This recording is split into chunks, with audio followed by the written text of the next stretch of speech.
Mark, that was an astonishing game of football. I don't think I've seen anything live like that in my life. What about you? Yeah, I was manager of Swindon when it was a 5-5 playoff semi-final against Sheffield United for us to get to Wembley. So, but that was up there. To come to a championship club and to fight and perform as we did with 10 men for the majority of the game against a referee that seemed determined not to see us through.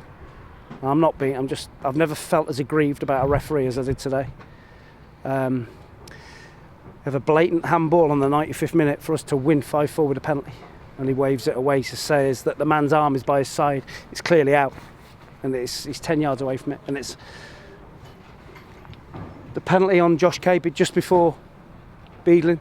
Was it Tom gets sent off 20 seconds before, leads to the sending off. It's a clear penalty.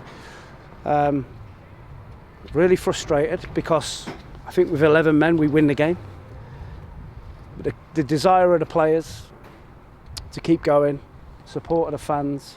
It's a pretty good day, I think, to be a part of Barrow. Well, what did you say to the lads at half time? Because it must have been a fairly gloomy dressing room, 2-0 down, a man off. To come back in that way, it took great inner strength.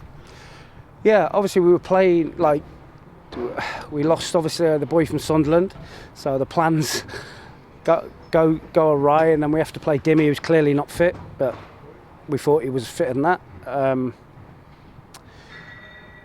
Half time was calm. Boys were good. Right. They just said, "Come on, let's keep going. If we get one, these might wobble a bit," and that's what happened. We got one. We kept it tight for a bit, and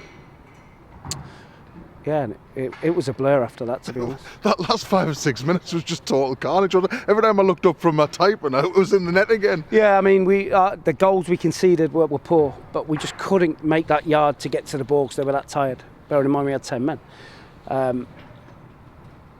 But the goals we scored were just effort and desire and refused to be beaten.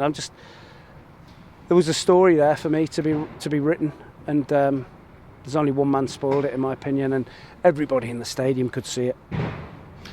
The goals, as you've talked about, the goals we scored, the calmness and composure of our debutant Anthony Glennon. What a move, Josh Kay, he slides it into Luke James, who shows vision, and then the finish is so composed as well. Yeah, it was a great goal, wasn't it? Great goal. We scored some brilliant goals. Ollie Banks, that's the best free kick I've ever seen. Yeah. You know, Josh Kay's is a great strike. Jim Jones, great header. So some great goals, but it's for nothing at the end of it, and I'm not entirely sure that's our fault. I've got to be honest.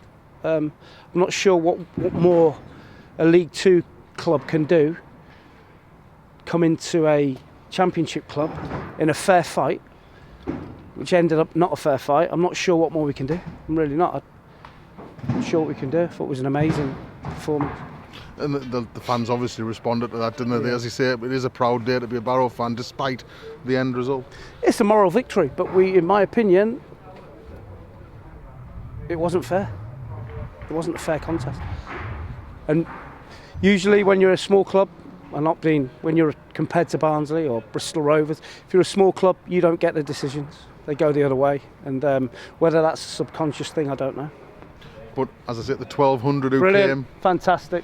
Fantastic support. They've been like that all season, to be honest, and the players feel that. The players know that they're behind them, and you know, we gave them something to shout about today, and we have to go to Colchester next week and do the same. In terms of a galvanising effect for the rest of the season now, that can be a bit of a catalyst, can't it? Let's hope so. You know, we've had one or two false dawns before, but let's say they're a game bunch of lads, and they want to do well. So let's hope that we can play with that spirit.